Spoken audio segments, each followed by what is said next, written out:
এক গাম্ভীৰ্যপূৰ্ণ অনুষ্ঠানৰ মাজেৰে মঙলবাৰে গোলাঘাট MSR থিয়েটাৰ ছ'চাইটিয়ে জীৱনজোৰা সাধনা বঁটা প্ৰদান কৰে উদ্ভিদ বিজ্ঞানী শিক্ষাবিদ ডক্টৰ পদ্মেশ্বৰ গগৈক। ছ'চাইটিৰ প্ৰেক্ষাগৃহত অনুষ্ঠিত এক গাম্ভীৰ্যপূৰ্ণ অনুষ্ঠানত প্ৰদান কৰা হয় ছ'চাইটিৰ এই সন্মান।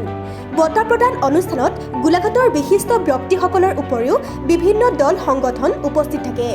ছ'চাইটিৰ উপৰিও বঁটা প্ৰাপক ডক্টৰ পদ্মেশ্বৰ গগৈক গোলাঘাটৰ বিভিন্ন অনুষ্ঠান প্ৰতিষ্ঠানৰ লগতে সদৌ গোলাঘাট জিলা ছাত্ৰ সন্থা, সদৌ অসম টাই আহোম ছাত্ৰ সন্থা, গোলাঘাট জিলা সমিতি, উত্তৰ পূৰ্বাঞ্চলীয় সাংস্কৃতিক গোষ্ঠী, CPI আদি বিভিন্ন দল সংগঠনে ৰাজহুৱাভাৱে সম্বৰ্ধনা জনায়।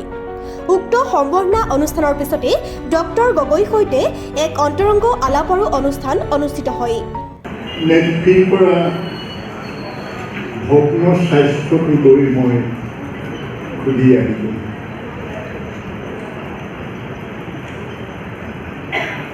চনত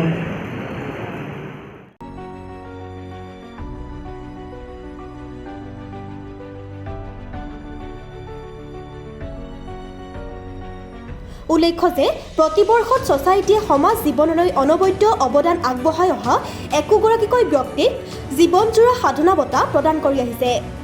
আকৌ বেলেগ পথাৰলৈ কাম কৰিবলৈ গ'ল আৰু যদি কৈছে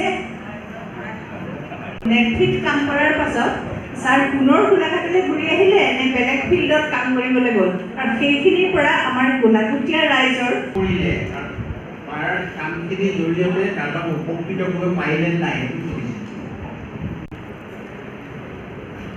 নেটফিৰ পৰা ভগ্ন স্বাস্থ্যটো লৈ মই সুধি আহিলোঁ।